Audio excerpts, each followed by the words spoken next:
je vais vous prendre ce que je vais vous dire maintenant, ça pourra paraître comme une galéjade, mais je crois qu'il faut quand même prendre ça au sérieux.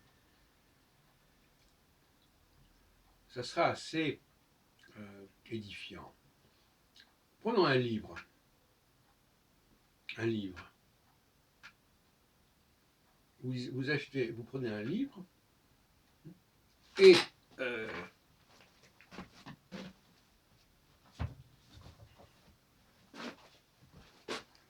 le contenu de ce livre nous parle-t-il de la capacité du livre lui-même? Non, parce que le livre n'est qu'un contenant. Et donc, par conséquent, son contenu n'est pas la production du contenant. Mais souvent, on fait cette erreur avec les personnes. Ce que les personnes disent ne leur appartient pas davantage que le contenu d'un livre ne nous définit l'essence du livre.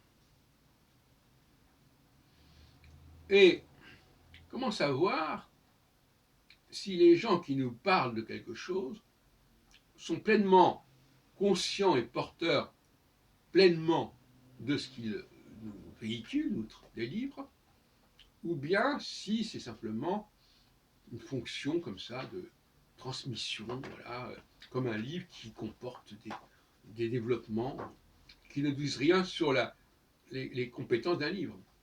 Quelqu'un qui pourrait croire, je ne sais pas, on peut imaginer, quelqu'un qui pourrait se dire, ah, si un livre comporte tel et tel enseignement, c'est que le livre, la nature même du livre, est extrêmement savante. On dirait, mais cette personne-là, elle délire.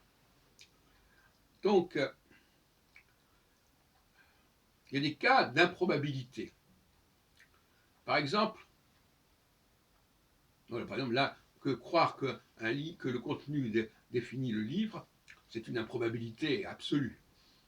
Mais, par exemple, si un enfant de 5 ans qui sait lire à peine et qui vous lit une page d'un ouvrage scientifique, vous direz, ben oui, mais c'est pas lui, ça vient pas de lui. Il l'a lu, effectivement, c'est passé par lui, et c'est passé par le livre, mais dans les deux cas, c'est une imposture.